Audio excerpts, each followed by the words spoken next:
Sa panahon ng mabilis na impormasyon at kaliwat ka ng balita, kailangan mo ng isang channel na mapagkakatiwalaan, diretso at para sa bayan.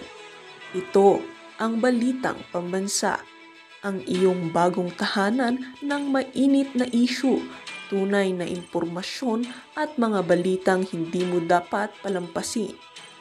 Mula sa mga trending na kaganapan sa social media hanggang sa mga seryosong isyong pambansa. Bantay kami sa bawat sulok ng bansa para sa iyo. Hindi lang basta chismis, kundi validated news, mga impormasyon na may batayan at mga kwento ng tunay na buhay Pilipino. At kung gusto mong laging nauuna sa kaalaman, huwag kalimutang mag-like, mag-share at higit sa lahat, mag-subscribe. Dahil sa Balitang Pambansa, balita mo, boses mo, bayan natin ito.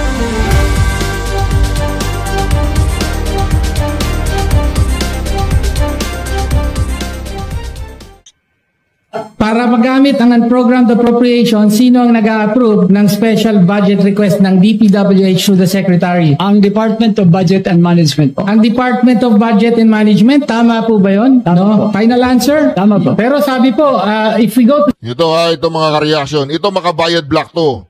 Binabanatan na nila si Bongbong Marcos kasi wala na yung amo nila eh. Sino ba talaga ang amo ng mga makabayad black? Ang mga makabayad black, ang amo po nila ay si Martin Luther King. Si Martin Luther King medyo humina na ang power, pero par naman kasi yung speaker ay sunod-sunuran lang sa kanya ngayon. Pero at least wala na. Section 35, Chapter 5, Book 6 of... Para magamit ang unprogrammed appropriation, sino ang nag-a-approve ng special budget request ng DPWH to the Secretary? Ang Department of Budget and Management po. Ang Department of Budget and Management, tama po ba yun? Tama po. Final answer? Tama po. Pero sabi po, if we go to Section 35, Chapter 5, Book 6 of EO number 292, Special Budget for Lump Sum Appropriations. Expenditures for lump sum appropriations appropriated for any purpose for any department. To be approved by the President. So, ang approval po ay Presidente. Tama o mali? Binasa ko na po eh. Well, yes, tama. Tama po. So, in other words, ayon na po rito, ang nag-approve po ng lahat ng mga proyekto sa unprogrammed appropriations ay ang Presidente mismo. The Honorable Tino, please wind up. Ang sabi po ng Palasyo, wala pong role ang Presidente sa issue ng flood control. Hindi siya involved sa corruption. However, ang malinaw po na na-establish natin, actually, yung approval ng over 4,000 additional infrastructure projects funded from unprogrammed appropriations, particularly in 2023 and 2024, ay lahat po yan para mapondohan from unprogrammed appropriations, kailangang aprubahan po ng Presidente. Malinaw po yun mga ka-reaction ha. Ibig sabihin, lahat ng na-aprubahan ng mga budget ay dadaan sa Presidente yan. Alangan naman hindi alam ng Presidente na may nakawan. Naku naman.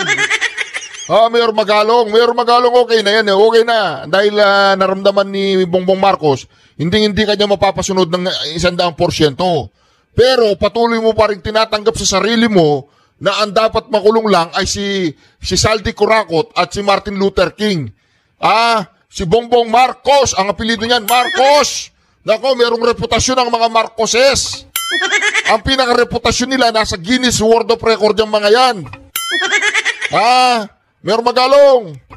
Okay, bravo. Tuloy-tuloy mo lang yan. Mananalo ka rin, huwag kang mag-alala. Saang field ka man pulutin pagdating ng araw. Okay? Ito na. Ito na po mga ka-reaction. Erwin, nasan ka? Erwin, pasok. Wala ho tayong pakialam sa batas na sometimes you have to bend the law to be able to please the people. Mas mataas po ang taong bayan sa batas. Am I right, Secretary Remulla? Yes, sir. Mr. Chairman. Thank you, Mr. Chair. Ito ang reaction ko ng pinatawag na ng ICI, si Martin Romualdez, also known as Martin Luther King, and Kim Bong-Ji. Alright, Reaction TV Base, nagbabalik. Reaction. Napakaganda po ng mga pag-uusapan natin yung mga reaksyon na mantagin po ninyo si Risa Hontiveros, meron daw siyang 3 billion insertion. Nako mga ka-reaction, yan po ito pong reaction video na ito mga ka-reaction ay ipinadala po, ayan ni Sir Arvin Billones 2774. Boss, check mo 2x2 kila Anthony Taberna, si Risa Hontiveros, may insertion 3 billion. Mga ka-reaction, meron po tayong bagong pakulo ngayon dito sa channel natin. Kung gusto po ninyong reaksyonan natin, yung may gusto kayong reaksyonan ko mga ka-reaction, mag-comment po kayo sa comment section at pipili po ako ng mga mailan-ilan sa ating mga ka-reaction na interesado akong reaksyonan. Pipili ako at parang shout out na rin. Ito pong si Sir Arvin Billones 2774, shout out sa iyo. Ito po yung pinadala niya. Boss, check mo 2x2 kila Anthony Taberna, si Risa Hontiveros, may insertion 3 billion. Ganyan lang pong gagawin ninyo mga ka-reaction. Magpadala lang kayo ng mag-comment lang kayo sa comment section. Mag-like at mag-subscribe po kayo ha. Importante po, nakasubscribe kayo, tapos naka-like, tapos mag-comment po kayo at pipili po tayo sa mga subscriber natin na gusto ninyong reaksyonan kong mga topic. Okay mga ka-reaction? O dahil dyan, Sir Arvin Billones, ito, nakita ko na yung video. Ito po, pakinggan po natin at ating re-reaksyonan itong si Risa Hontiveros. Nako, tatawagan ko nga si Llamas. Llamas! Walang ya si Risa. Oo, si Risa. Oo, yung nalink sa'yo. Oo, nalink sa'yo yun, di ba? Na tinotorjak mo daw nung unang panahon. Nalink sa'yo yun. Oo, ngayon hindi na. Hindi totoo yun. Hindi totoo. Okay, hindi daw po totoo, sabi ni Llamas. Okay, hindi mo nilamas si Risa, Llamas? Hindi mo siya nilamas? Hindi? Okay, bye Ay, mali, wrong number pala. Nako, ang natawagan ko po yung bakery, yung naglalamas ng tinapay. Sorry, sir. Pangalan din niya kasi Llamas din ang pangalan, tawag namin sa kanya, Llamas. Kasi naglalamas siya ng pandesal. Nako, hindi pala si Ronald Llamas ang natawagan ko. Sorry, sir Pa-order mo ako mga 200 pesos na 200 pesos na malunggay pandesal. Tapos, bigyan mo rin ako ng Coke. Oo, yung Coke. Hindi yung Coke na Bongbong Marcos. Yung regular. Ayoko yung kay Bongbong Marcos. Gusto ko yung Coke talaga. Totoong Coke, okay? Bye. Naka-order tuloy ako ng pandesal tsaka Coke. Ano ba yan? Alright mga reaction. Ito na. Ito na po, pakinggan na po natin. Ito na yung pinadala ni Sir Arvin Billones. Ito na po. May tanong ko lang pala. Wala ko dun sa sa pelikulang yung kasama si Matt Damon. Si Matt Damon. Ano ba yan? Wall ba yan? UL? Hindi, matanong ko lang pala, kaugnay ito, Senator Risa Hontiveros, totoo bang meron kayong insertion na 750 million sa inyong sa budget nitong taon na to? Hindi ako makapaniwala Kambatsero, hindi ako makapaniwala na may flood control insertion si Senator Risa Hontiveros hanggang ngayon. Hindi ako makapaniwala kasi kahit na sinabi ko na sa'yo, Kumbatsero? Kahit ako pa nagsabi? Parang mas gusto kong masakit naman yan, Kumbatsero. Sige, naniniwala na. Ayoko nasasaktan ka. Napilitan lang si Kumbatsero Kahit ako hindi ako naniniwala. Pero yung Llamas at kay Risa Hontiveros na nagkatorjakan sila, malaking question mark yun. Pero dito sa flood control, walang nga Risa.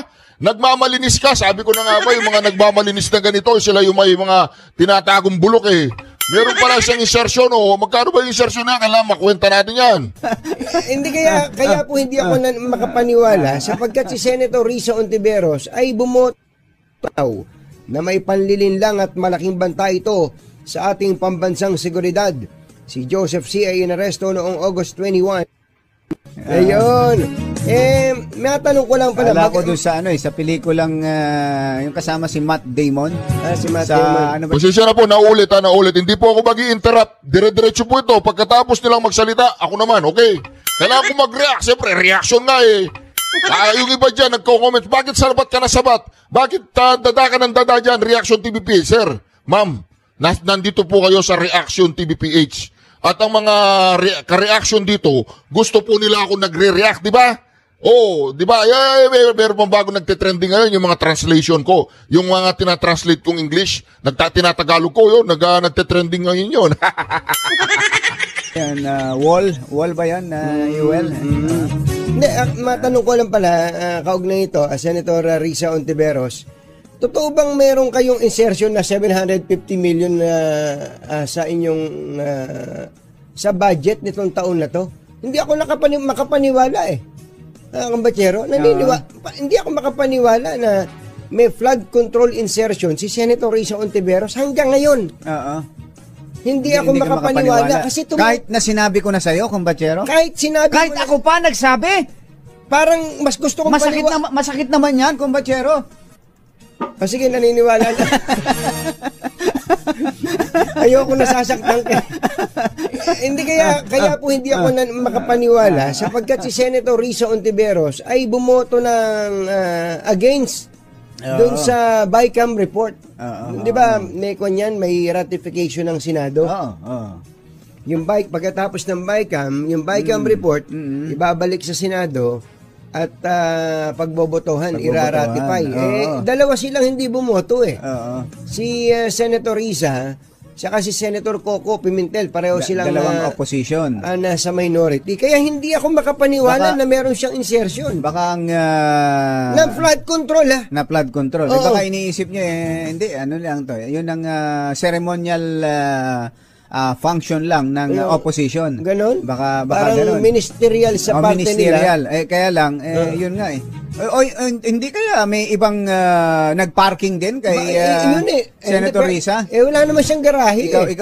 Ikaw nga magpaliwanag, Senator Risa. Bakit nga ba? Senator, makisuyo. Pero hindi natin nilalagyan ng Malaysia yung pagkakaroon niya ng flood control na parang ang ibig sabihin kasi ngayon pag nagkaroon ka ng flood control project sa iyong insertion, nangungumisyon ka na kagad eh. Kaya nga yun yung ating sinasabi. But to be fair kay Senator Risa Ontiveros, hindi lang 750 million ang kanyang insertion sa flood control. Hindi sa buong budget nasa 3 ano siya? Mahigit 3 billion. 3.01 billion. 1 billion. Tingnan ko na nga para sige, ikaw na magsabi. Hindi ako makapaniwala. Hanggang ngayon, hindi ako makapaniwala. Risa Ontiveros, mga magulang at mga mahal na mga taga-subaybay, ang kanyang kabuoang budget. Saan mo ba nakuha yan? Para sa 2025 natawagan mo na ba, Yuel? Natawagan mo na ba ito. Risa Ontiveros? 3 billion, 3.035 billion. 3.035 billion, 35 million and 800,000 to be exact. Yun ang insertion. O yung amendment. Oo, insertion or amendments. Tapos ang kanyang flood control insertion ay nasa 700 billion, nasa 715 million. Ayun. Pakitanong nga natin. Baka na-parkingan lang siya ng iba nga eh. Nailagay sa pangalan niya pero hindi naman pala sa kanya. Hindi ba? May mga ganun eh. Kaya ganun yung ating contention sapagkat halimbawa, Kumbatsero, may mga idinideklara po ngayon ang ilang investigador. Ano? Investigador. Ang mga taga-ICI, ICC. ICI nga. ICI, pati mga taga local government na ghost project.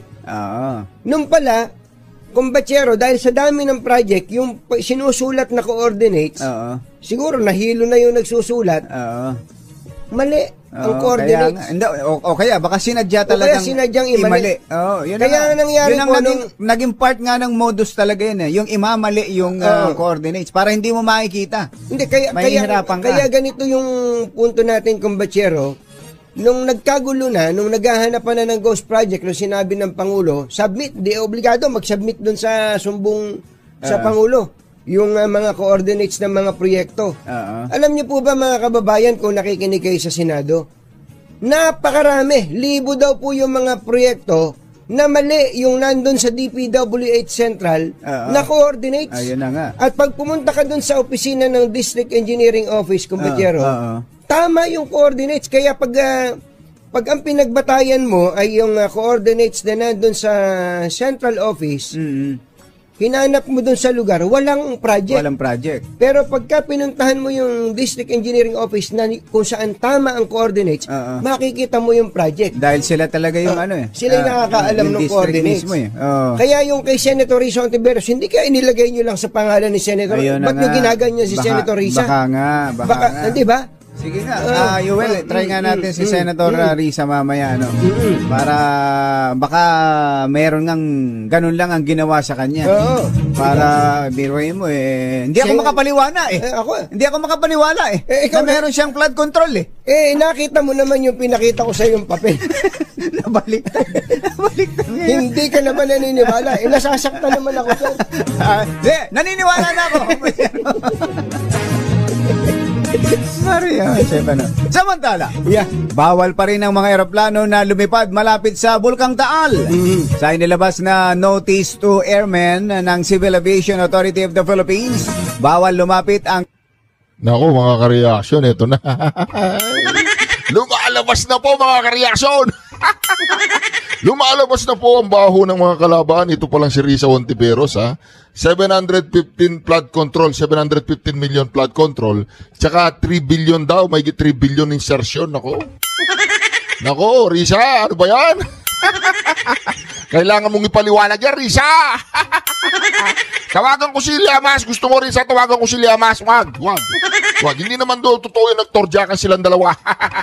Kasi ang importante po dito, mga ka-reaction, na pagkalaman po natin, dahil po kay anong pangalan nun? Si Sir Arvin Billones, boss, check mo, 2x2.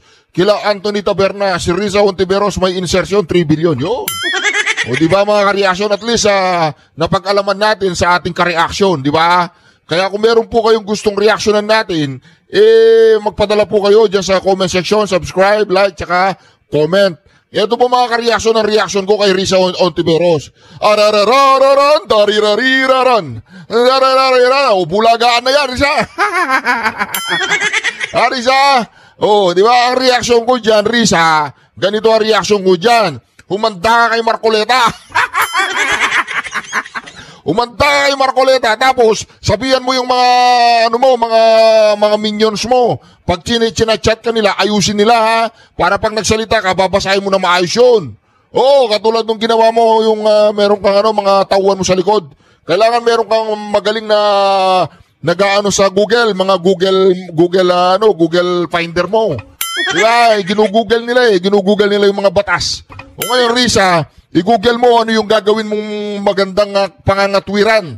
Yung 3 billion insertion, tsaka 700 plus million sa flood control. Ayusin mo, Risa, hihintayin namin yung yung pagpapaliwanag mo dyan.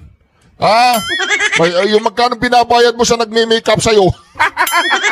Di ba? Ganda yun. Kailangan talaga si Risa Ontiveros. Mag-usap silang dalawa ni Llamas kung ano susunod na moves nilang dalawa. Alright, dako naman po tayo sa sagutang Mayor Magalong at saka itong si Auntie Claire. Sumagot po, pumalag. Pinalagan po ni Auntie Claire, Kahapon ni Baguio City Mayor Benjamin Magalong sa pag-uugnay niyo raw sa kanya sa umano'y irregularidad sa tennis court project sa Baguio. Ano po ba ang inyong reaksyon sa kanyang naging komento na insulting at misleading umano ang inyo pong sinabi? Unang-una po, sana napakinggan niya ng buo kung ano yung sinabi natin. Wala po tayong sinasabi na siya po ay pinagbibintangan na natin sa mga anomalyang tennis court. Bago po tayo na sumagot dyan, yan po ay naitanong lamang sa atin ng isang reporter from the MPC, and at the same time, bago po yan po ay na-issue na sa kanya. So, gusto lamang din pong liwanagin ng Pangulo, hindi naman po tungkol sa conflict of interest ang pagsasabi na sana ay ito ay maidala sa legal team. Hindi po yung yung position po na maaari talaga pong magkaroon ng conflict. Yun lang po yung position po na yun. Hindi po pinag-uusapan tungkol sa tennis court. So kung meron po siyang dapat nasagutin tungkol sa tennis court, nasa kanya na po yan. Dahil hindi naman po tayo ang nagpalutang ng ganitong issue, kundi po yung iba, maski nasa ibang news po, ay napagpunta po itong tennis court na ito. Hindi umano maalala yan. Opo, sinasabi po kasi ni Mayor Magalong na tila pinalalabas ng inyo raw pong pahayag na siya ay sangkot sa katiwalian. Ano po ang inyong tugon dito? Wala po tayong binanggit na siya sangkot sa anumang katiwalian.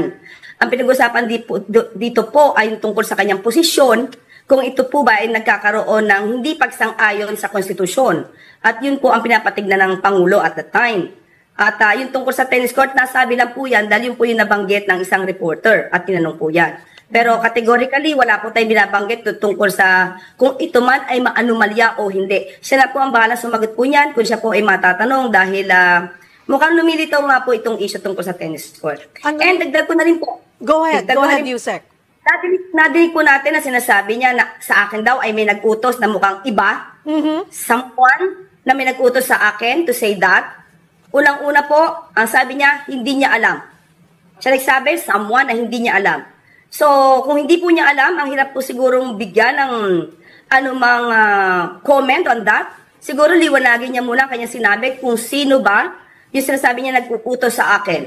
So, hanggat wala po sabi kung sino ito, mananatili po itong haka-haka at guni-guni. Kasi parang nasabi po ni Mayor Magalong din na I struck a nerve na at tila may mga puwersa nga daw pong nababahala sa pagiging bahagi ninyo o niya, hindi po ninyo, niya, noon sa ICI, kaya tila nag-iba raw ho yung timpla sa kanya ng palasyo? Unang-una po, pangalanan niya po. Kung meron po siya mga dokumento, pangalanan niya po lahat yan. Pangalanan niya, maging matapang po siya sa pagpangalan ng ganyan, kung sino ba yung sinabi niya, he struck a nerve, Nino. At the same time, sinasabi niyang boss ko, kasi wala po siya sinasabi at nagmumukha lang po, lagi lang insinuation ang sinasabi niya. Kasi po tayo, wala po tayo ditong anumang boss, kundi ang Pangulo, ang gobyernong ito, hindi po tayo pwedeng utusan para magsabi ng mali.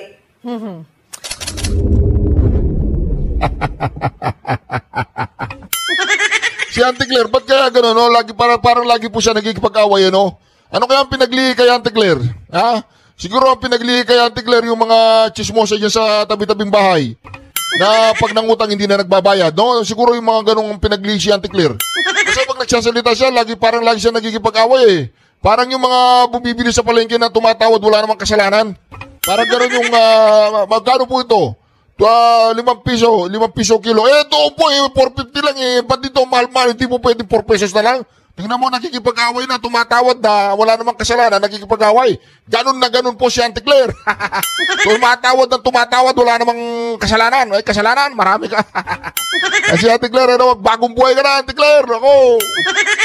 Ganun kami rito, ganun ang governance namin dito. Ito po si Mayor Magalong, ha? Sasagot siya. DJ Chacha.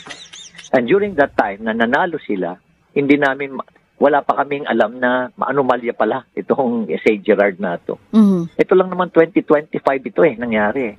At nalaman ko rin na nung nagkakaroon na nag-umpisa na yung mga project doon sa tennis court, nalaman ko na bakit hindi umarap yung St. Gerard, bakit itong Panlaki ang umarap, only to find out na pinasubcontract pala. Kaya pinatutukan namin mabuti.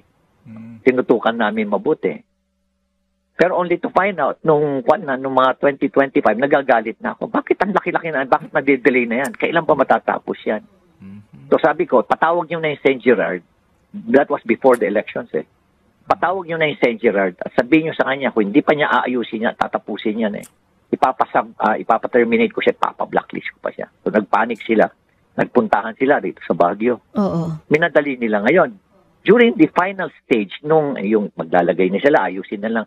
May lalagay kasi silang material na maganda dyan Diyan sa yung tinatawag nilang Mark 5 ba yun? Yung para pumantay pas bago nila pipinturahan yung kulay green, yung mismong court na paint. Minadali nila, maski na umuulan, minadali nila. Yun ang nangyari tuloy, nagtuklapan yung nagtuklapan yung pintura. Yun ang nakikita ng tao ngayon. Na syempre, pintura, pero kung titingnan mo yung structure, okay siya. Walang problema sa structure. Mayor, sino po yung subcontractor na kinuha? At saka, kailan po yung sinasabi nyo na pinatawag nyo sila? Panlaki. Ano po ulit?